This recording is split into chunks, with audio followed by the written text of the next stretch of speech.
ప్రియమైన ఆత్మీయులారా, అందరికీ నమస్కారం. జ్ఞానిసత్వ టీవీ ప్రేక్షకులకి, భారతీయ పౌరులకి అందరికీ 77వ గణతంత్ర దినోత్సవ శుభాకాంక్షలు. భారతదేశం అనేది ప్రాచీన పురాతన దేశం. ప్రపంచ దేశాలు కళ్ళు తెరవనప్పుడు భారతదేశం అనేది ఒక స్వర్ణ యుగాన్ని చూసింది. అదేవిధంగా విజ్ఞానంతో, జ్ఞానంతో, మేధస్సుతో, బాహ్య అంతర్ యాత్రలతో, సమృద్ధితో ఒక వైభవాన్ని చూసింది. భారతీయ సంస్కృతి, సాంప్రదాయాలు, ఇక్కడ ఉన్నటువంటి ఆచార వ్యవహారాలు చాలా భిన్నంగా ఉన్నాయి ఇతర దేశాలతో కంపేర్ చేస్తే. ప్రపంచ దేశాలు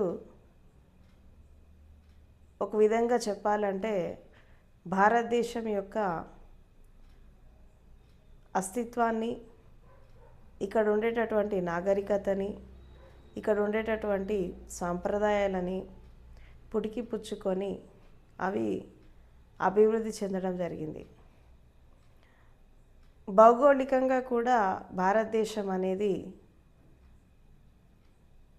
చాలా బ్యాలెన్స్గా, అంటే ఒక సమతుల్యతమైనటువంటి వాతావరణం.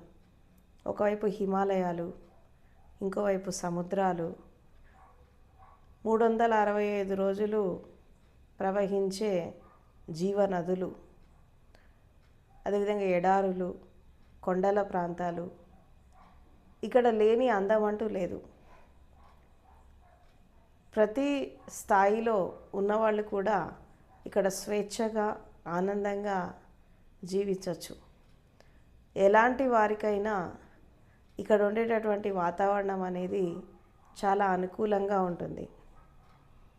అంటే ఇటు ఉత్తరం వైపు హిమాలయాలు ఒక కీర్తి శిఖరం లాగా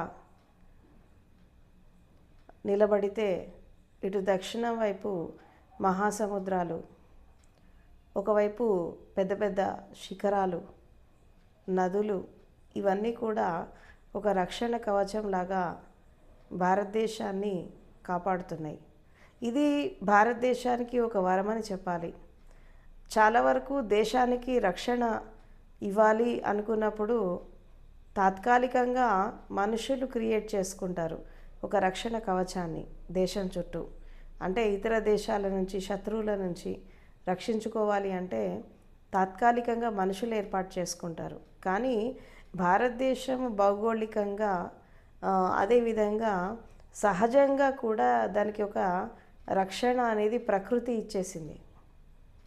ఇంకా మనుషులు దాన్ని క్రియేట్ చేసుకోకుండా, అంటే సహజ సిద్ధంగా వచ్చినటువంటి ఎన్నో రకాల సహజ సంపదలు, అడవులు, అభయారణ్యాలు, అదేవిధంగా అనేక రకాలైనటువంటి భౌగోళికమైనటువంటి పరిస్థితులు భారతదేశాన్ని ఎల్లవేళ్ళ కాపాడుతూ ఉంటాయి. అండ్ ఒక విధంగా చెప్పాలంటే భారతదేశం మీద ఒక బ్లెస్డ్ ల్యాండ్ అని చెప్పచ్చు. అంటే అంటే అందుకే చాలామంది జ్ఞానులు, సత్పురుషులు, మహర్షులు, అనేక మంది మేధావులు ఈ భూమిపైన జన్మించారు.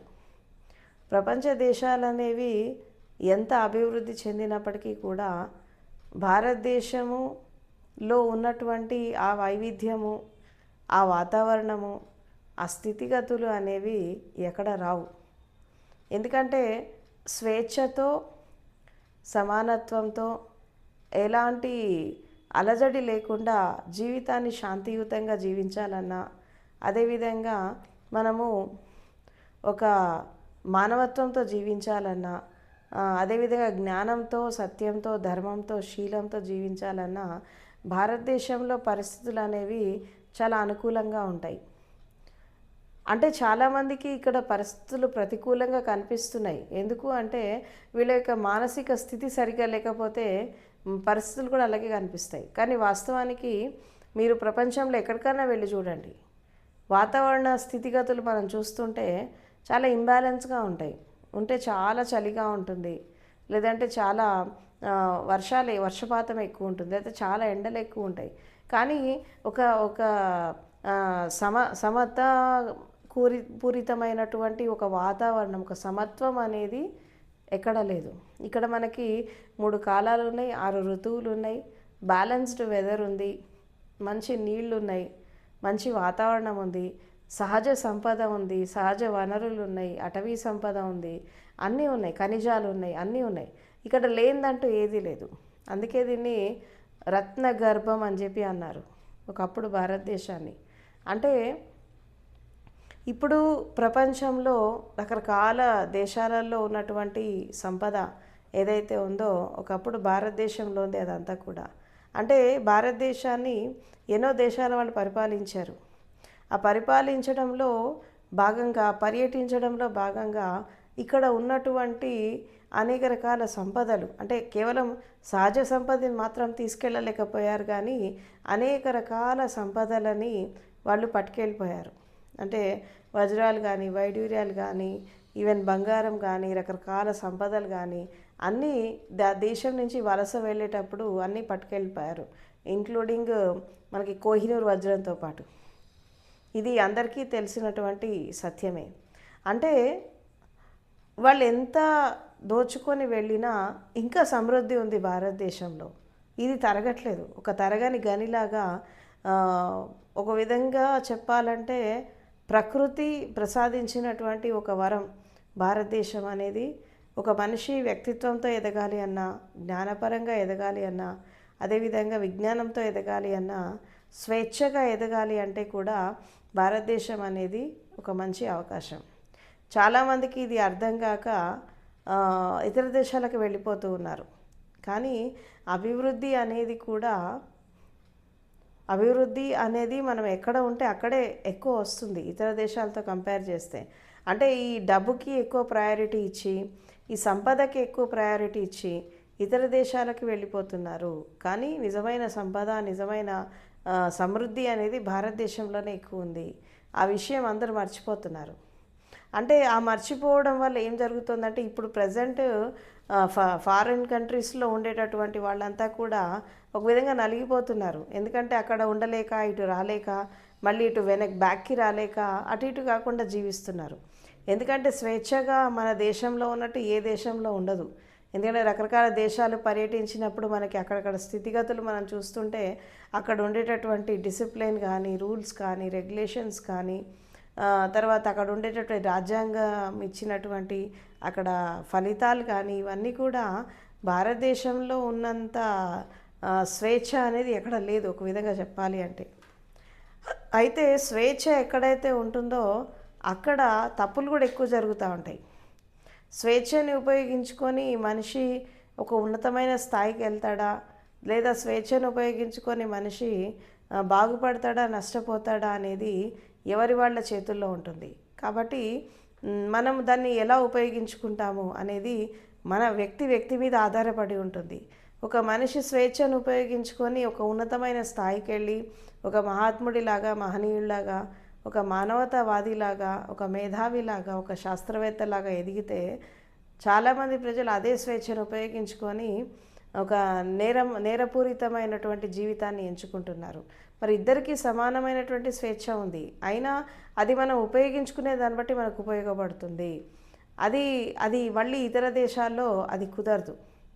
కాబట్టి ఇక్కడ ఈ భూమిపైన మనకి విలువైనటువంటి ఒక విజ్ఞానము, ఒక జ్ఞానము అనేది మనకి ఈ భూగర్భంలో ఉంది.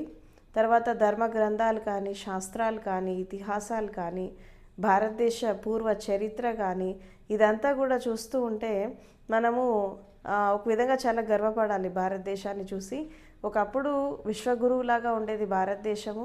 ఈ ప్రపంచ దేశాలన్నీ కూడా అసలు కళ్ళు తెరవలేదు. కొన్ని రకాల కంట్రీస్ అసలు అస్తిత్వంలో ఉన్నాయా లేదా అని అనుకున్నప్పుడు అప్పుడే భారతదేశం ఒక వెలుగు వెలిగింది, ఒక డార్జిలింగ్ స్టార్ లాగా వెలిగింది ప్రపంచంలో భారతదేశం అనేది. ఎందుకంటే నాగరికత అనేది ఫస్ట్ స్టార్ట్ అయింది ఇక్కడే, కల్చర్ అనేది డెవలప్ అయింది ఇక్కడే.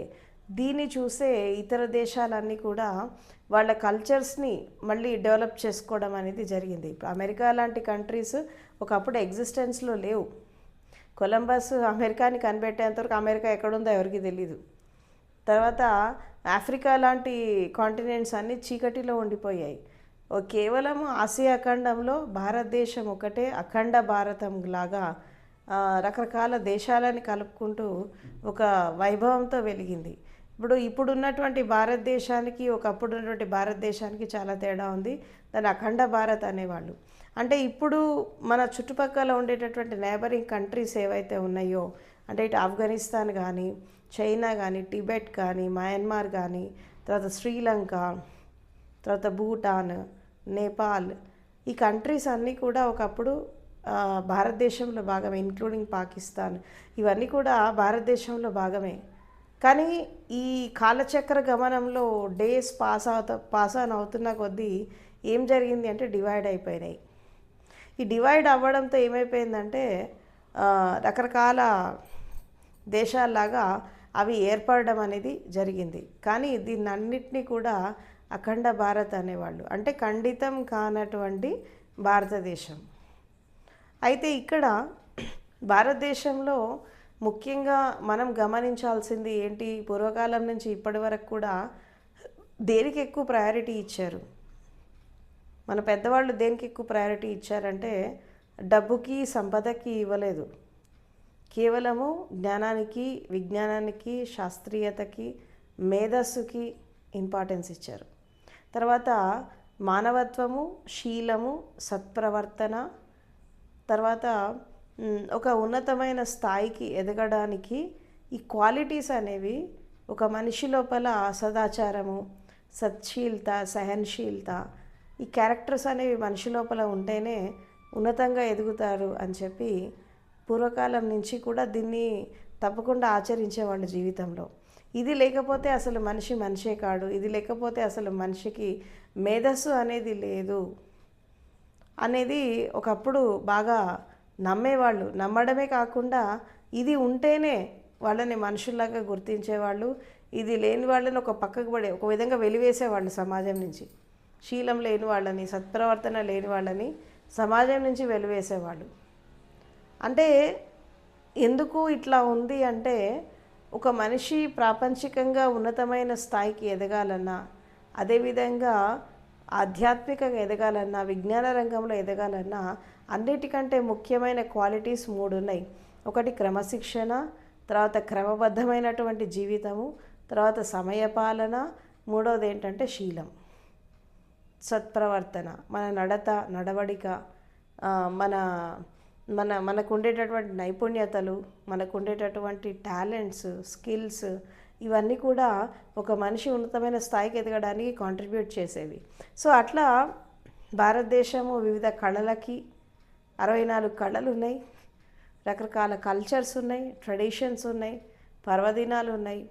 తర్వాత ఒక్కొక్క రాష్ట్రానికి ఒక్కొక్క విశిష్టమైనటువంటి క్వాలిటీ ఉంది, ఒక విశిష్టమైనటువంటి కల్చర్ ఉంది, ఒక విభిన్నమైనటువంటి సంస్కృతి, సాంప్రదాయాలు ఉన్నాయి. ఇది ఏ దేశంలో మీకు కనబడవు. కేవలం ఒకటే మూసలో పోసినట్టు ఒకే స్థితిలో ఉంటాయి. కానీ 29 రాష్ట్రాలు ఉంటాయి భారతదేశంలో. 29 రకాల కల్చర్స్ ఉన్నాయి, ఫెస్టివల్స్ ఉన్నాయి, సెలబ్రేషన్స్ ఉన్నాయి, తర్వాత ఆర్ట్స్ ఉన్నాయి, ఫైన్ ఆర్ట్స్ ఉన్నాయి, తర్వాత రకరకాల కళలు ఉన్నాయి. ఇక్కడ ఒక్కొక్క రాష్ట్రంలో ఉండే కళకి ఇంకో రాష్ట్రంలో ఉండే కళకి నో కంపారిజన్. అంటే మీరు కంపేర్ చేయలేరు. టోటల్ డిఫరెంట్ కల్చర్స్ అన్ని డిఫరెంట్. అంటే ప్రతి ఒక్క రాష్ట్రానికి ఒక కల్చర్ అనేది మారిపోతూ ఉంది. వాళ్ళ భాష కానీ, యాస కానీ అన్నీ మారిపోతుంటాయి. వాళ్ళ కల్చర్, ట్రెడిషన్, కస్టమ్, బిలీఫ్స్ ప్రతిదీ చేంజ్ అయిపోతూ ఉంది. అదే డాన్స్, ఆర్ట్స్, స్పోర్ట్స్ ప్రతిదీ మారిపోతుంది.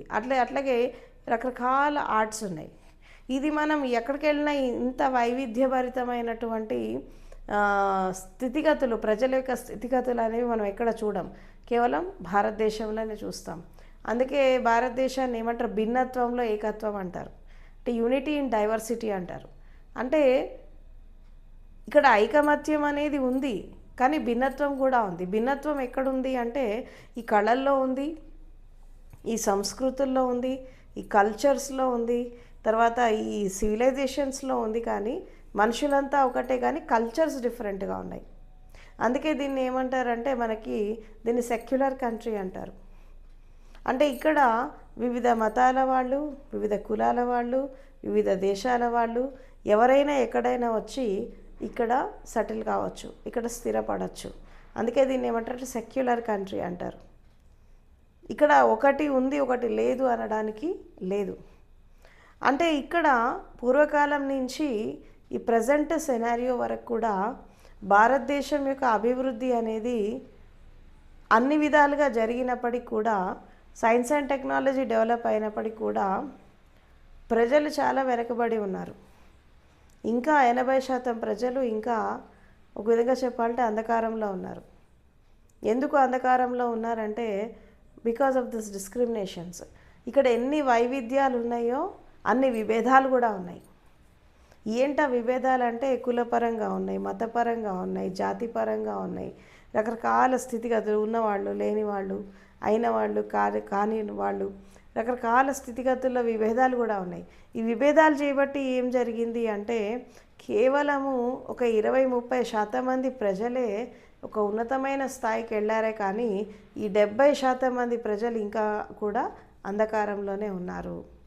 అందుకే భారతదేశంలో ఇన్ని ఉన్నప్పటికీ కూడా ఇంకా భారతదేశం అనేది అండర్ డెవలప్డ్ కంట్రీగానే ఉంది.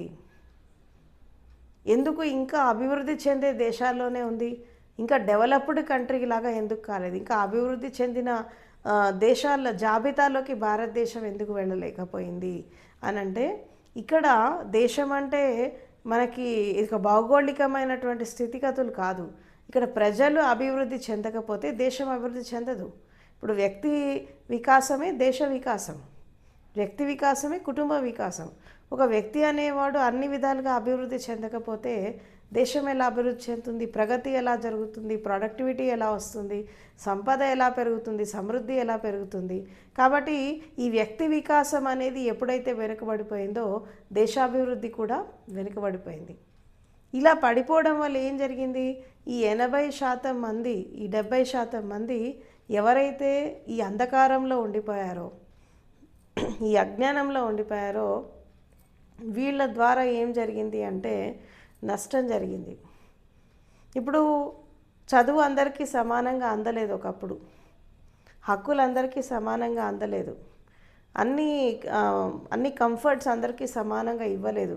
ఇవ్వకపోవడం వల్ల ఏం జరిగిందంటే కొంతమంది దాన్ని అందిపుచ్చుకున్నారు, చాలామంది చీకట్లో ఉండడం వల్ల ఏం జరిగింది అంటే వాళ్ళకి ఆధునిక సమాజంలో ఆ ఎఫెక్ట్ అనేది ఇంకా మనం చూస్తున్నాం. దాని ఎఫెక్ట్ ఎలా ఉంది అంటే అఫ్కోర్స్ ఒక గత 20-30 సంవత్సరాల నుంచి మనము ఎడ్యుకేషన్ అందరికీ అందడము ఇదంతా మనం గమనిస్తున్నాము. But at the same time అంతకుముందు జరిగినటువంటి నష్టం అనేది ఇంకా భారతదేశం భరిస్తోంది. ఇంకా ఇది ఆ రిజల్ట్స్ ఇంకా అనుభవిస్తుంది, ఆ ఫలితం అనేది. అందుకే కొంతమంది ఎవరైతే ఈ అంధకారంలో ఉండిపోయారో వాళ్ళ ద్వారా ఏం జరుగుతోంది అంటే ఈ నేరాలు జరుగుతున్నాయి, ఘోరాలు జరుగుతున్నాయి, అవినీతి జరుగుతున్నాయి, మోసాలు జరుగుతున్నాయి. ఈవెన్ ఇక దౌర్భాగ్యకరమైన పరిస్థితి ఏంటంటే బాగా చదువుకున్న వాళ్ళే తప్పులు చేసేస్తున్నారు. ఎందుకు చేస్తున్నారు? దీని వెనకాల ఉండే ముఖ్యమైన కారణం ఏంటి అంటే ఒకటి ఎడ్యుకేషన్, రెండవది హాస్పిటాలిటీ, అంటే విద్య, వైద్యము. ఈ రెండు కూడా అసలు ఉచితంగా ఇవ్వాలి. ఇప్పుడు మీరు ఇతర దేశాల్లో గమనించండి, ఇక్కడ విద్య ఒకటి, వైద్యం ఒకటి వాళ్ళు ఫ్రీగా ఇస్తుంది గవర్నమెంట్. కానీ ఇక్కడ భారతదేశంలో విద్య, వైద్యం రెండు వ్యాపారం అయిపోయినాయి. ఈ విద్యా వైద్యము ఎప్పుడైతే వ్యాపారం అయిపోతుందో అక్కడ ఏమవుతుంది? అవినీతి వస్తుంది, అక్రమాలు జరుగుతాయి, మోసాలు జరుగుతాయి. ఇప్పుడు ఒక మనిషి ఒక ఉన్నతమైన స్థాయికి వెళ్ళాలంటే విద్య కావాలి. ఈ విద్య అనేది చదువుకునే రోజులపై చదువుని కొనుక్కునే రోజులు వచ్చాయి. చిన్న చిన్న పిల్లలకు కూడా 2 లక్షలు, 3 లక్షలు, ₹1,00,000 డొనేషన్ కట్టేసి చదివించాల్సినటువంటి రోజులు వచ్చేసాయి. అంటే విద్య అనేది ప్రైవేటైజేషన్ అయిపోయింది. అంటే గవర్నమెంట్ పబ్లిక్ సెక్టార్గా నడిపించాల్సినటువంటి విద్యా వ్యవస్థని ఈ ప్రైవేటు భాగస్వామ్యం చేతుల్లోకి వెళ్ళిపోయినాక ఏం జరిగిందంటే వాళ్ళు ఇష్టం వచ్చినట్టుగా ఫీజులు పెట్టేయడము, ఇష్టం వచ్చినట్టుగా డబ్బులు దోచేసుకోవడము చేస్తున్నారు. అదేవిధంగా హాస్పిటల్స్ పరిస్థితి కూడా, మెడికల్ ఫెసిలిటీస్ కూడా అలాగే తయారయ్యాయి. ఇది ప్రైవేటైజేషన్ కావడం వల్ల ఏం జరిగింది అంటే ఈ వైద్యం కూడా ఖరీదైపోయింది. ఈ రెండు ఎప్పుడైతే విద్యా వైద్యం అనేది ఎప్పుడైతే ఖరీదైపోతుందో అక్కడ ఏం జరుగుతుంది అంటే అవినీతి ఖచ్చితంగా ఉంటుంది. ఇప్పుడు ఒక వ్యక్తి, సగటు మనిషి చదువుకోవడానికి అప్పు చేసైనా సరే డొనేషన్ కడతాడు కాలేజీలో సీట్ కావాలంటే. అందరికీ తెలివితేటలుండి అందరికీ గవర్నమెంట్లో సీట్స్ రావు. ఎందుకంటే గవర్నమెంట్ కాలేజెస్ చాలా తక్కువ ఉన్నాయి, ప్రైవేట్ కాలేజెస్ ఎక్కువ ఉన్నాయి. అక్కడ ఏమవుతుంది, గవర్నమెంట్ కాలేజ్కి కాంపిటీషన్ ఉంటుంది. ఈ కాంపిటీషన్స్ తట్టుకొని కొంతమంది మాత్రమే, కొంత మెరిట్ ఉన్న వాళ్ళు మాత్రమే గవర్నమెంట్లో సీట్ సంపాదిస్తారు, మిగతా వాళ్ళంతా ప్రైవేట్కి వెళ్ళిపోతారు. అంటే దాదాపు ఒక 80% పీపుల్ ప్రైవేట్లో చదువుతున్నారు, 20% మాత్రమే గవర్నమెంట్లోకి వచ్చేసారు.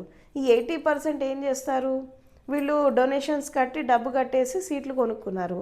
తీరా వీళ్ళకి రేపు వీళ్ళు డాక్టర్లో, ఇంజనీర్లో, రేపు ఉద్యోగస్తులు, ఐఏఎస్, ఐపీఎస్ ఆఫీసర్లు అయితే వీళ్ళు ఏం చేస్తారు, మేము డబ్బు కట్టి మేము చదువుకున్నాం కాబట్టి ఇప్పుడు ఉద్యోగాలు వచ్చాక మేము డబ్బు సంపాదిస్తే తప్పేంటి అనే కాడికి వచ్చేసింది ఇక్కడికి. ఇప్పుడు వాళ్ళకు వచ్చే జీతము పరిమితంగా ఉంటుంది.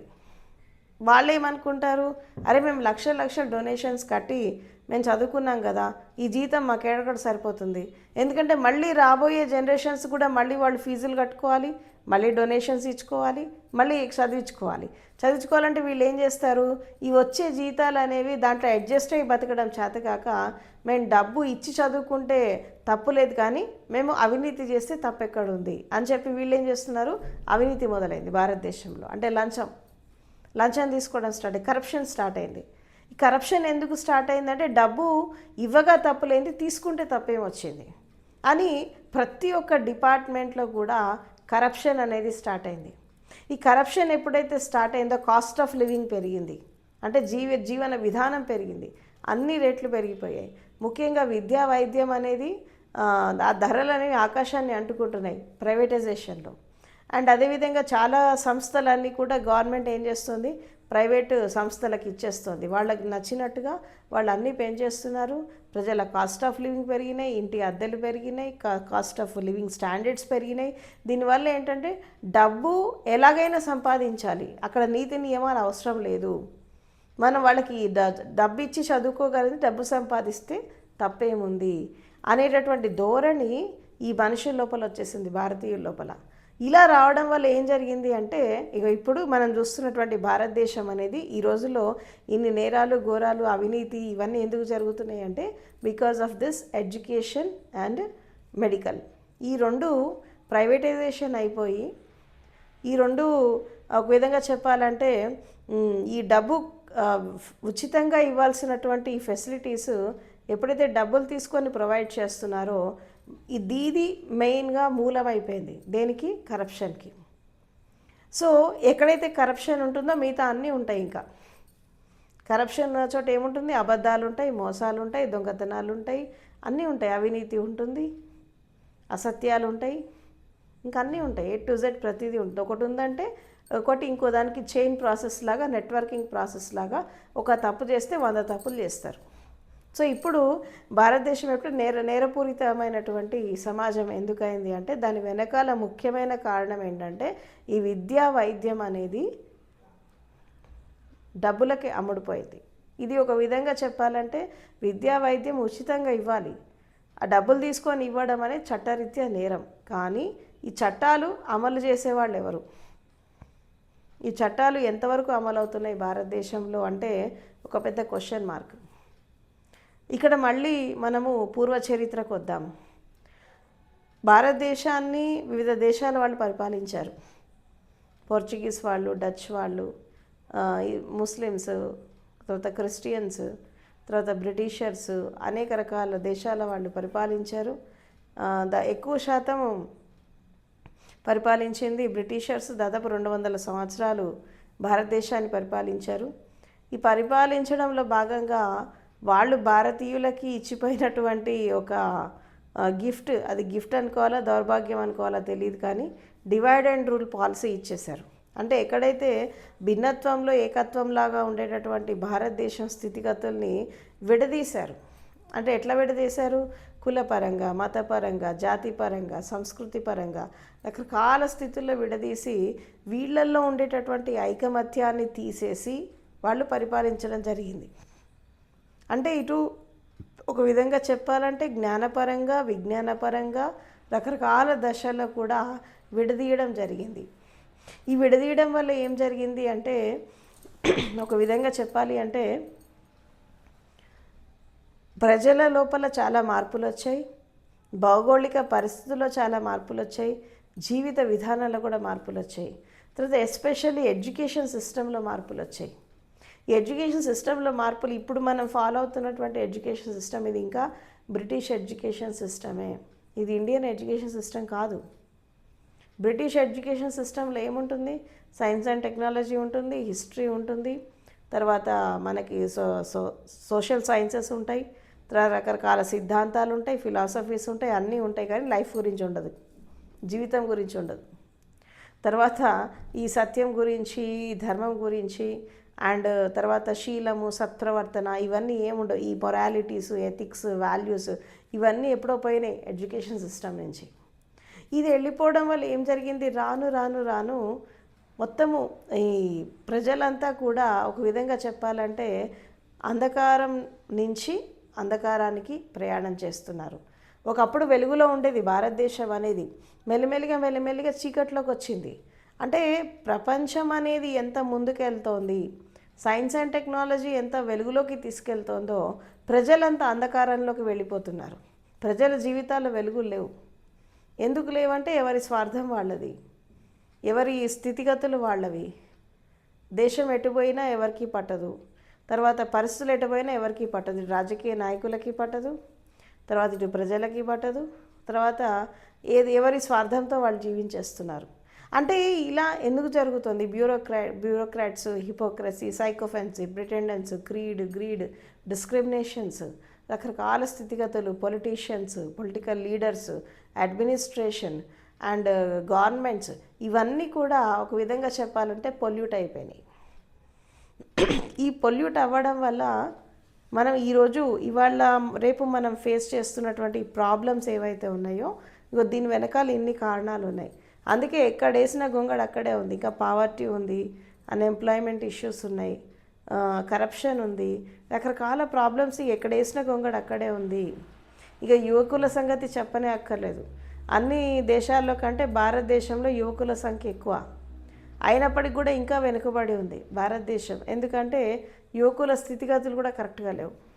వాళ్ళకి సరైనటువంటి అవకాశాలు లేక, సరైనటువంటి ఫెసిలిటీస్ లేక, సరైనటువంటి వనరులు లేక, ఒకవేళ ఉన్నా సరిగా అందించేవాళ్ళు లేక, ఎవరి స్వార్థంతో వాళ్ళు జీవించడం వల్ల వీళ్ళ అభివృద్ధి కూడా ఆగిపోయింది.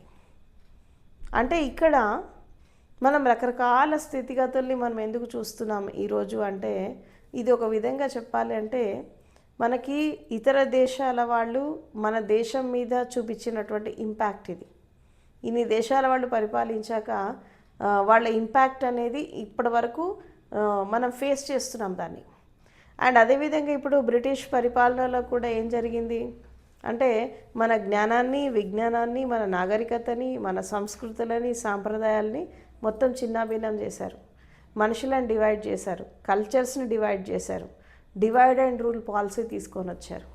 అంటే విభజించి పరిపాలించు, అన్ని రకాలుగా విభజించారు. మొత్తం విభజించడం వల్ల ఏం జరిగింది అంటే యూనిటీ అనేది వెళ్ళిపోయింది. అంటే ఐకమత్యం అనేది వెళ్ళిపోయింది. ఈ ఐకమత్యం అనేది వెళ్ళిపోవడం వల్ల ఎక్కడ వాళ్ళు అక్కడ డివైడ్ అయిపోయారు, స్వార్థం పెరిగింది, సంకుచిత మనస్తత్వం వచ్చేసింది. ఇది రావడం వల్ల పక్కన వాళ్ళకి ఏం జరుగుతుంది అని పట్టించుకునేటటువంటి ధోరణి, మానవత్వము, కరుణ, మైత్రి, జాలి, దయ ఇవన్నీ కూడా వెళ్ళిపోయినాయి మనుషుల లోపల నుంచి. ఇలా వెళ్ళిపోవడం వల్ల ఈనాడు మనం ఫేస్ చేస్తున్నటువంటి రకరకాల సమస్యలు ఇవన్నీ కూడా మనం చూస్తున్నాం. కానీ ఒకప్పుడు భారతదేశం యొక్క స్థితిగతులు వేరు, ఇప్పుడు వేరు. జనాభా ఎంత పెరుగుతోందో అన్ని ఫెసిలిటీస్ లేవు భారతదేశంలో. తర్వాత పాపులేషన్ కంట్రోల్ లేదు, బర్త్ కంట్రోల్ లేదు, ఏ కంట్రోల్ లేదు. అంటే ఒక విధంగా చెప్పాలంటే ఎలాంటి డిసిప్లిన్ లేకుండా, పంక్చువాలిటీ లేకుండా, సిస్టమేటిక్ లైఫ్ లేకుండా ప్రజలు ఏదో అలా జీవించేస్తున్నారు. ఒక డిసిప్లిన్ లేకుండా జీవిస్తున్నారు. అంటే దేని మీద ఒక కంట్రోల్ లేదు, దేని మీద ఒక ఒక విధంగా చెప్పాలంటే ఒక సిస్టమేటిక్ లైఫ్ కోల్పోయారు. అయితే ఇక మనము ముందు చరిత్రలో మనం చూసినట్టయితే మనకి భారతదేశానికి ఇండిపెండెన్స్ అనేది 1947 ఆగస్ట్ 15th వచ్చింది ఇండిపెండెన్స్ అనేది. అయితే ఇండిపెండెన్స్ వచ్చాక అప్పటికి దాదాపు ఒక 3-4 ఇయర్స్ మన భారతదేశానికి ప్రత్యేకమైనటువంటి ఒక రాజ్యాంగం అనేది లేదు. ఇంకా మనము బ్రిటిషర్స్ ఏర్పరిచినటువంటి ఆ రూల్స్ రెగ్యులేషన్స్లోనే మనం జీవిస్తున్నాము. అట్లా ఒక మనకంటూ ప్రత్యేకమైనటువంటి ఒక కాన్స్టిట్యూషన్ కావాలి, మన సంవిధానం మనమే రాసుకోవాలి, మన దేశం యొక్క స్థితిగతులు మనమే ఏర్పరచుకోవాలి, ఒక డిసిప్లిన్లో పెట్టుకోవాలి అంటే ఒక సంవిధానం అనేది కావాలి, ఒక కాన్స్టిట్యూషన్ అనేది కావాలి, మన రాజ్యాంగాన్ని మనమే రాసుకోవాలి అని అనుకుంటున్నటువంటి క్రమంలో అప్పుడు నెహ్రూ అధ్యక్షతన తర్వాత గాంధీ, నెహ్రూ ఎవరైతే ఆ కాలంలో పొలిటికల్ లీడర్స్ ఎవరైతే ఉన్నారో వీళ్ళంతా కూడా కాన్స్టిట్యూషన్ ఎవరు రాయాలి అని చెప్పి ఒక పర్సన్ కోసం వాళ్ళు వెతుకుతున్నప్పుడు చాలామందిని చూశారు. అంటే వాళ్ళ దృష్టి మొత్తం ఎప్పుడు అప్పర్ కాస్ట్ వాళ్ళ మీదే పోయింది. రకరకాల మేధావుల్ని వాళ్ళని వీళ్ళని చూశాక ఆఖరికి బ్రిటిషర్స్ సజెస్ట్ చేస్తారు. ఏంటి అంటే డాక్టర్ బిఆర్ అంబేద్కర్ పేరు సజెస్ట్ చేస్తారు. ఆయన అంత పెద్ద ఇంటలెక్చువల్ని పెట్టుకొని మీరు ఎక్కడెక్కడో వెతుకుతున్నారు అని చెప్పి మన గాంధీకి, నెహ్రూకి వాళ్ళంతా సజెస్ట్ చేస్తున్నప్పుడు అప్పుడు వాళ్ళు అంటే ఒకప్పుడు వీళ్ళ ద్వారా అణచివేయబడ్డ వ్యక్తి, కులపరంగా, మతపరంగా, జాతిపరంగా అనేక రకాల వివక్షలతో అణచివేయబడి వ్యక్తి అండ్ తన విద్యకి, విజ్ఞానానికి ఇంపార్టెన్స్ ఇవ్వకుండా తన కాస్ట్కి, డిస్క్రిమినేషన్స్కి ఇంపార్టెన్స్ ఇచ్చి ఒక వెనుకబడిన జాతికి చెందినటువంటి వ్యక్తిగా చూసినటువంటి ఆ వ్యక్తి ఈరోజు మళ్ళీ రాజ్యాంగాన్ని రాయడానికి సెలెక్ట్ చేయాల్సి వచ్చింది. అంటే జీవితంలో ఒకటి గుర్తుపెట్టుకోవాలి, ఏంటి అంటే ఇది ప్రకృతి నియమం కూడా. దేన్నైతే మనం ఎక్కువ ద్వేషిస్తామో, దేనిపైనైతే మనం ఎక్కువ అయిష్టాన్ని చూపిస్తామో ఏదో ఒక రోజు అదే నీకు ఇంపార్టెంట్ అయిపోతుంది. ఏదో ఒక రోజు అదే నీకు కంపల్సరీ అయిపోతుంది. నీ లైఫ్లో నీకు ఇష్టమున్నా లేకుండా దాన్ని ఆహ్వానించాల్సి వస్తుంది. అది వ్యక్తి కానీ, స్థితి కానీ, వస్తువు కానీ, ఏదైనా కానీ. అందుకే దేన్ని ద్వేషించద్దు, దేని మీద ఒక ఆత్మన్యూనతా భావము, అసహ్యతా భావం అనేది పెట్టుకోవద్దు అని చెప్పి ఎందుకంటారంటే మనం దేన్ని ఎక్కువైతే దూరం పెడతామో, ఎక్కువ దేన్ని ద్వేషిస్తామో ఏదో ఒక రోజు మన లైఫ్లో అదే ఇంపార్టెంట్ అయిపోతుంది. ఇది ప్రతి మనిషి జీవితంలో జరుగుతోంది. అదేవిధంగా ఒకప్పుడు వీళ్ళ ద్వారా ఒక అంటరాని వాళ్ళలాగా పరిగణించినటువంటి ఒక వ్యక్తి విద్యా అవకాశాలు లేక బయట కూర్చొని క్లాస్ రూమ్ బయట కూర్చొని చదువుకున్నటువంటి వ్యక్తి చాలా కష్టపడి అన్ని డిగ్రీలు సంపాదించి ఫారెన్ వెళ్ళి చదువుకున్నాక కూడా ఆయనకి ఉద్యోగం వచ్చిన ఒక ఆఫీసర్, గెస్టెడ్ ఆఫీసర్ పోస్ట్లో ఉన్నప్పటికీ కూడా ఆయనకి నీళ్ళు ఇవ్వడానికి కూడా నిరాకరించినటువంటి ఒక వ్యక్తి ఆఖరికి ఆయనే గతైపోయాడు వీళ్ళకి మళ్ళీ రాజ్యాంగాన్ని రాయడానికి. అంటే మనము ఎంతవరకు అయితే మనం ఒక వ్యక్తిని, అందుకే ఎవరిని ద్వేషించదు, ఎవరితో అవసరము ఎప్పుడు ఎలా వస్తుందో తెలీదు. అందులో ఇంకొకటి, ఒక మనిషి ఏ కులంలో పుట్టినా, ఏ మతంలో పుట్టినా, ఏ జాతిలో పుట్టినా ఎవరైనా సరే జ్ఞానానికి సరెండర్ కావాల్సిందే, విజ్ఞానానికి సరెండర్ కావాల్సిందే, మంచితనానికి, మానవత్వానికి, ఈ యొక్క డిసిప్లిన్కి సరెండర్, శీలానికి సరెండర్ కావాల్సిందే. అది దాన్ని ఎవరు కాదనలేనటువంటి సత్యం. ఎందుకంటే జ్ఞానం, విజ్ఞానం ఎక్కడైతే ఉంటుందో అక్కడే మేధస్సు ఉంటుంది. మేధస్సు ఎక్కడైతే ఉంటుందో అక్కడే తెలివితేటలు ఉంటాయి. తెలివితేటలు ఎక్కడైతే ఉంటాయో అది ఎట్లాంటి పరిస్థితుల్లో అయినా సరే వాళ్ళకి సరెండర్ కావాల్సిందే. కాబట్టి అంబేద్కర్ విషయంలో అదే జరిగింది. సో ఆయన విజ్ఞానం, ఒకప్పుడు ఆయన విజ్ఞానాన్ని కూడా సరెండర్ కాలేకపోయారు, వీళ్ళు ఇంపార్టెన్స్ ఇవ్వలేకపోయారు. కానీ ఆఖరికి ఎక్కడో బయట నుంచి వచ్చినటువంటి ఫారినర్స్కి కనిపించినటువంటి ఆయన ఇంటలెక్చువాలిటీ భారతదేశంలో ఉండే వాళ్ళ మనుషులకు కనబడలేదు. ఇప్పుడు యుఎన్ఓ లాంటి కంట్రీస్ ప్రపంచ మేధావుల్లో ఆయన 7 మెంబర్స్ ఉంటే one of the top most intellectual అని చెప్పి యుఎన్ఓ అనౌన్స్ చేసింది. కానీ భారతదేశం ఇంకా అది గుర్తించలేదు. అండ్ ఇప్పుడు ఈవెన్ టిల్ టుడే ఇంకా కొన్ని డిస్క్రిమినేషన్స్ ఉన్నాయి భారతదేశంలో. ఇంకా ఆయన పేరు చెప్తే ఇష్టపడిన వాళ్ళు చాలామంది ఉన్నారు ఈ రోజుల్లో కూడా.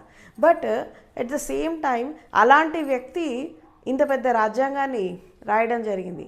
అంటే అందుకే ఆయన మోడ్రన్ ఆర్కిటెక్ట్ ఆఫ్ ఇండియా అంటారు. అంటే మళ్ళీ భారతదేశాన్ని ఒక ఉన్నతమైన స్థాయికి తీసుకెళ్ళడానికి, మళ్ళీ సైన్స్ అండ్ టెక్నాలజీ వైపు తీసుకెళ్ళడానికి, ఒక సిస్టమేటిక్ లైఫ్ ఇవ్వడానికి ఆయన ప్రపంచంలో ఉండే అన్ని రాజ్యాంగాలని అధ్యయనం చేసి ఆయన ఒక పెద్ద కాన్స్టిట్యూషన్, అంటే భారతదేశం రాజ్యాంగం అనేది చాలా పెద్ద కాన్స్టిట్యూషన్, చాలా పెద్ద స్క్రిప్ట్. అది ఇంత పెద్ద రాజ్యాంగం ఏ దేశానికి లేదు.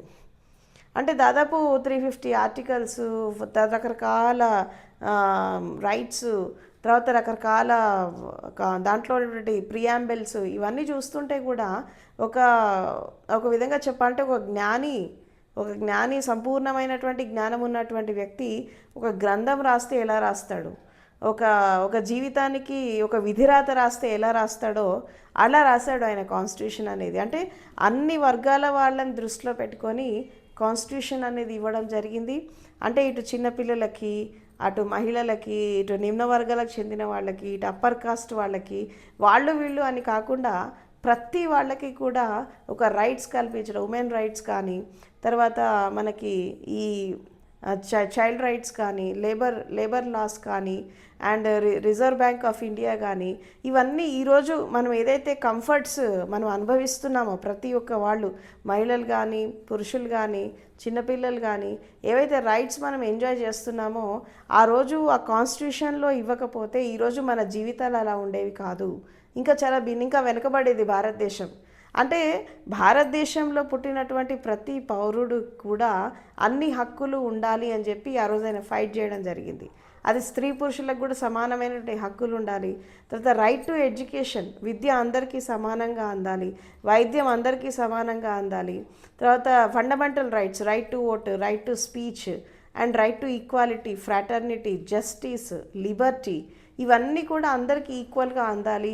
ఇక్కడ స్త్రీ పురుషులకి విభేదాలు ఉండకూడదు, అందరూ ఈక్వల్గా ఎదగాలి. కేవలం పురుషుడు మాత్రమే ఎదిగితే దేశం అభివృద్ధి చెందదు, స్త్రీ కూడా ఎదగాలి, అందులో సమానంగా ఎదగాలి అని చెప్పి రకరకాల రైట్స్ ఆయన దాంట్లో పొందుపరచడం వల్ల ఈరోజు మనం ఎంజాయ్ చేస్తున్నటువంటి బెనిఫిట్స్, ఇప్పుడు మనం అందుకున్నటువంటి ఈ స్థాయి ఏదైతే ఉందో ఆయన కాన్స్టిట్యూషన్లో ఆ రోజు పెట్టాడు కాబట్టి ఈరోజు మనము ఇవన్నీ ఎంజాయ్ చేస్తున్నాం, ఈ రైట్స్ అన్నీ కూడా. ఇప్పుడు రైట్ టు ఓట్ ఉంది, రైట్ టు ఈక్వాలిటీ ఉంది. ఒకప్పుడు ఓట్ వేయాలంటే ఒక పెద్ద భూస్వామి అన్న కావాలి, లేకపోతే ఒక పొలిటికల్ లీడర్ అన్న కావాలి. కానీ ఈ రోజుల్లో నీకు తినడానికి ఉన్నా లేకపోయినా నువ్వు భారతదేశంలో పుట్టావు, నీకు 18 ఏళ్ళు వచ్చాయంటే నువ్వు ఓట్ వేయచ్చు, నువ్వు ఎలక్ట్ చేసుకోవచ్చు నీకు నచ్చిన పర్సన్ని. అంటే ఈ రైట్ టు ఓట్ అందరికీ ఈక్వల్గా అందడము. తర్వాత రిజర్వేషన్స్ కావచ్చు, ఉమెన్ రిజర్వేషన్స్ కావచ్చు, అండ్ హిందూ కోడ్ బిల్ కావచ్చు, రకరకాల బిల్స్, యాక్ట్స్, ఆర్టికల్స్, ఇది అది అని కాదు. అంటే ఒక విధంగా చెప్పాలంటే ఒక 60-70 ఇయర్స్ లోపల 60-70 ఇయర్స్కి భారతదేశం ఎలా అభివృద్ధి చెందాలి అని ఒక మైండ్ సెట్లో పెట్టుకొని ఆయన కాన్స్టిట్యూషన్ ఇవ్వడం జరిగింది. ఆ కాన్స్టిట్యూషన్ అనేది ఎప్పుడు మనకి అమల్లోకి వచ్చింది అంటే ఫస్ట్ అసెంబ్లీకి సబ్మిట్ చేసింది ఎప్పుడు అంటే February 21, 1948. అంటే డ్రాఫ్ట్ అనేది ఫస్ట్ అసెంబ్లీ ముందు పెట్టింది ఎప్పుడంటే February 21, 1948. అలా దాన్ని అక్కడ అధ్యయనం చేశాక నెక్స్ట్ ఏం జరిగింది, అసెంబ్లీలో పాస్ ఆన్ అయ్యాక ఎప్పుడు పాస్ ఆన్ చేశారు అసెంబ్లీలో అంటే November 26, 1949. అసెంబ్లీలో పాస్ ఆన్ చేశాక ఏం చేశారంటే ఒక 1 year పాటు ప్రజల ఆమోదం కోసం దాన్ని పెట్టారు, ప్రజల మధ్యలోకి పెట్టారు. ఈ కాన్స్టిట్యూషన్ రేపు అమలైతే ఎలా ఉంటుంది అంటే చాలామంది దాన్ని ఆమోదించారు, కొంతమంది వ్యతిరేకించారు కూడా. ఎస్పెషల్లీ ఉమెన్ రైట్స్ విషయంలో, హిందూ కోడ్ బిల్ విషయంలో, రైట్ టు ఓట్ విషయంలో చాలా వ్యతిరేకత వచ్చింది. అందులో ఈ రిజర్వేషన్స్ విషయంలో కూడా వ్యతిరేకత వచ్చింది. ఎవరో కాదు, పెద్ద పెద్ద వాళ్ళు వ్యతిరేకించారు దీన్ని. బట్ ఎవరెంత వ్యతిరేకించినా అనేక రకాల ఒడిదుడుకులని ఎదుర్కొని మొత్తానికి రాజ్యాంగం అనేది అమల్లోకి వచ్చేసింది. ఎప్పుడు వచ్చిందంటే January 26, 1950. అందుకే ఈరోజు మనము రిపబ్లిక్ డేని సెలబ్రేట్ చేసుకుంటున్నాము.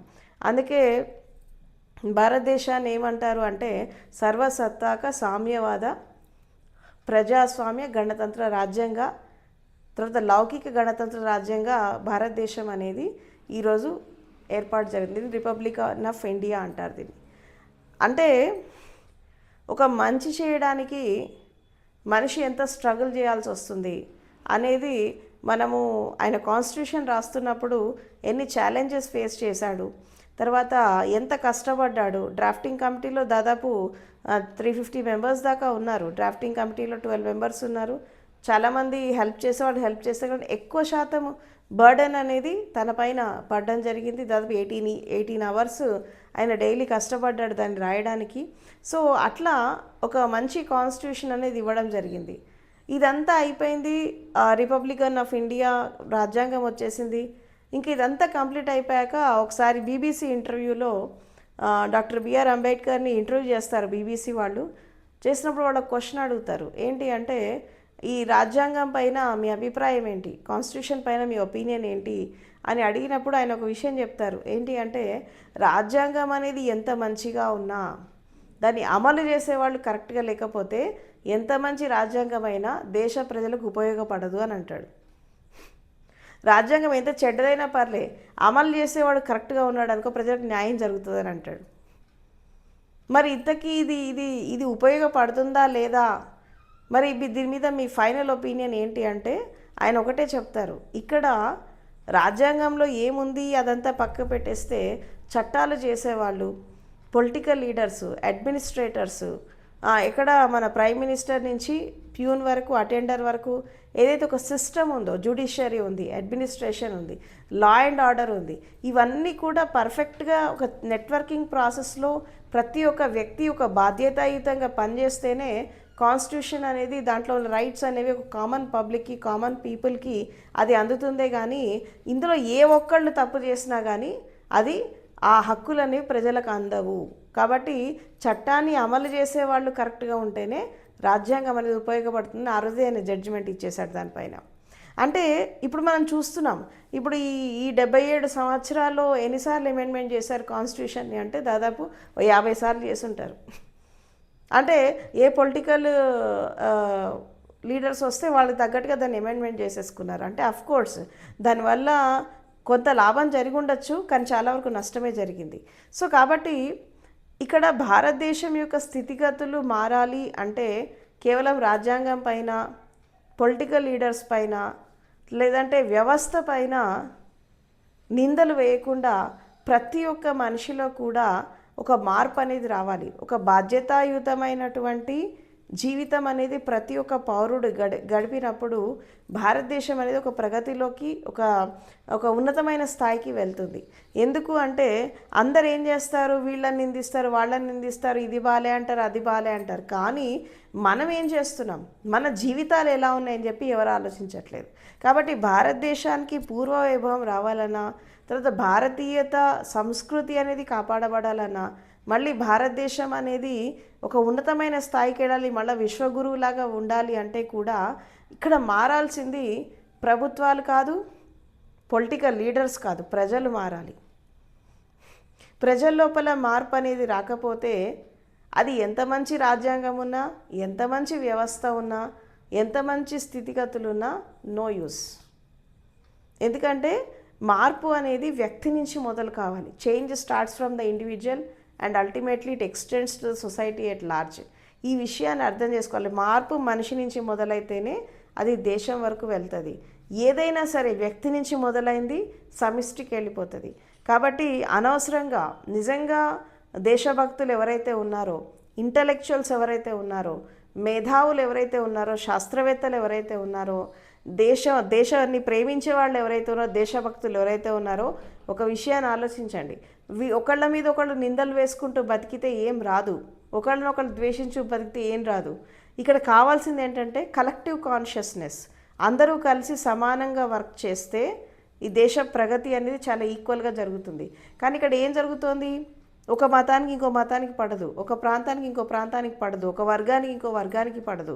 ముందే మనం చెప్పుకున్నాం ఇట్స్ సెక్యులర్ కంట్రీ అని చెప్పి. సెక్యులర్ కంట్రీ అన్నప్పుడు అన్నీ ఉంటాయి ఇక్కడ. అందరూ సమానంగా ఎదిగినప్పుడు ఇక్కడ ఎలాంటి తారతమ్యం లేకుండా అన్ని వర్గాలలో ఉన్న వాళ్ళు సమానంగా ఎదిగినప్పుడే దేశం ఎదుగుతుంది. ఇప్పుడు ఇక్కడ విద్వేషాలు ఇవన్నీ పెంచుకుంటే దానివల్ల ఒరిగేదేం లేదు. కాబట్టి ఇక్కడ ఒక విషయం అర్థం చేసుకోవాలి ఏంటంటే, మేధస్సుకి, తెలివితేటలకి, విజ్ఞానానికి, జ్ఞానానికి ఇంపార్టెన్స్ ఇవ్వండి. వాళ్ళు ఎక్కడ పుట్టారు, ఎలా పుట్టారు ఇంపార్టెన్స్ కాదు. వాళ్ళ మేధస్సుని, వాళ్ళ విజ్ఞానాన్ని దేశ ప్రగతికి వాడుకోవడం వల్ల దేశం అనేది అభివృద్ధి చెందుతుంది. అందరినీ ఇన్నాళ్ళు గతంలో కూడా అదే చేశారు, వీళ్ళు అటు వాళ్ళు ఇటు అని చెప్పి అందరినీ దూరం పెట్టేశారు. ఇప్పుడు కూడా అదే పెట్టేస్తే మాత్రం ఎక్కడేసిన గొంగడు అక్కడే ఉంటుంది. ఇంకా భారతదేశం ఇంకా అభివృద్ధి చెందే దేశాల జాబితాలోనే ఉంది. దీన్ని మళ్ళీ డెవలప్డ్ కంట్రీ లాగా చేయాలి అంటే మాత్రం తప్పకుండా జ్ఞానానికి, విజ్ఞానానికి, శీలానికి, సత్ప్రవర్తనకి, తర్వాత పంక్చువాలిటీ, డిసిప్లిన్, ఒక సిస్టమేటిక్ లైఫ్ అనేది ప్రతి వ్యక్తి లోపల రావాలి. అది రావడానికి అందరూ కృషి చేయాలి. అందరూ తప్పులు చేశారు, అందరూ రెక్టిఫై చేసుకోవాలి. ప్రతి వాళ్ళు కూడా దేశ ప్రగతికి పాటుపడాలా. అండ్ భారతదేశం అనేది ఇక్కడ అన్నీ ఉన్నాయి, ఇక్కడేం తక్కువ లేవు, ప్రతిదీ ఉంది. మనం దాన్ని ఉపయోగించుకొని ఎదగగలిగితే చాలా బ్రహ్మాండంగా ఎదగచ్చు. దీనికోసం బయట దేశాలకి వలస వెళ్ళాల్సిన అవసరం లేదు. ఇక్కడ అన్ని వనరులు ఉన్నాయి, అన్ని ఫెసిలిటీస్ ఉన్నాయి. ఎందుకు బయట దేశానికి వెళ్తున్నారంటే ఇక్కడ సరైనటువంటి అవకాశాలు లేక వెళ్ళిపోతున్నారు. ఒకవేళ అదే అవకాశాలు ఇక్కడ కల్పించి ప్రభుత్వాలు కానీ, ప్రజలు కానీ, బ్యూరోక్రాట్స్ కానీ, ఇండస్ట్రియలిస్టులు కానీ, చదువుకున్న వాళ్ళకి ఇక్కడే అవకాశాలు కల్పించగలిగితే వాళ్ళ మేధస్సు, వాళ్ళ తెలివితేటలు అన్నీ కూడా భారతదేశానికి ఉపయోగపడతాయి. కాబట్టి ప్రతి వాళ్ళు కూడా మేధస్సును ఉపయోగించుకోవడానికి అవకాశాలు ఇవ్వాలి. తర్వాత ప్రతి వాళ్ళని ఎదిగేలాగా ప్రయత్నం చేయాలి. స్వార్థం, సంకుచిత మనస్తత్వం అనేది వదిలేసి అందరూ ఒక బ్రదర్హుడ్తో, అంటే కాన్స్టిట్యూషన్ ప్రియాంబిల్లో న్యాయము, సమత, సమానత్వము, బ్రదర్హుడ్, సావర్నిటీ వీటన్నిటినీ కాపాడుకుంటూ వస్తూ మనము అందరికీ సమానమైనటువంటి న్యాయము ఎప్పుడైతే కల్పిస్తామో అప్పుడు భారతదేశం అనేది చాలా త్వరగా అభివృద్ధి చెందుతుంది. అండ్ ప్రతి వాళ్ళు కూడా ఈ బాధ్యత తీసుకోవాలి. లేకపోతే ముందు ముందు రాబోయే కాలంలో చాలా ఇంకా క్లిష్ట పరిస్థితులను మనం అనుభవించాల్సి వస్తుంది. ఇప్పటికైనా ప్రతి ఒక్కళ్ళు మారాలి. స్వార్థంతో కాకుండా ఒక బ్రాడ్ మైండ్తో ఆలోచించాలా, నేరో మైండ్తో కాదు. ఎందుకంటే దేశంలో ఎక్కడైనా ఏదైనా జరిగినా అది మన వరకు వస్తుంది, గుర్తుపెట్టుకోండి. ఎక్కడో జరుగుతుంది మనం సేఫ్ ఉన్నాం అనుకోకండి. ఎక్కడ ఏది జరిగినా మన వరకు అది ఎఫెక్ట్ అవుతుంది. ఎందుకంటే అంత సమిష్టిగా ఉన్నప్పుడు ఒక డిస్టర్బ్ అయితే ఇంకో డిస్టర్బ్ అవుతుంది. కాబట్టి అది అక్కడ జరుగుతుందంటే ఏదో రోజు నాకు జరుగుతుందని చెప్పి ఇక్కడ మారే ప్రయత్నం చేయండి. దాన్ని మార్చుకునే, జీవితాలను మార్చుకునే ప్రయత్నం చేయండి. కాబట్టి భారతదేశానికి పూర్వవైభవము, తర్వాత రాజ్యాంగ ఫలితాలు అందరికీ అందాలి. పూర్వవైభవం రావాలి అంటే మాత్రం మార్పుని ఆహ్వానించాలి. ఎందుకంటే మార్పు అనేది ప్రకృతి సహజ ధర్మం. ప్రకృతి సిద్ధంగా, తర్వాత సహజంగా, సరళంగా జీవిస్తూ మనం జీవితాన్ని మార్చుకున్నప్పుడు దేశం కూడా మారుతుంది. Thank you so much.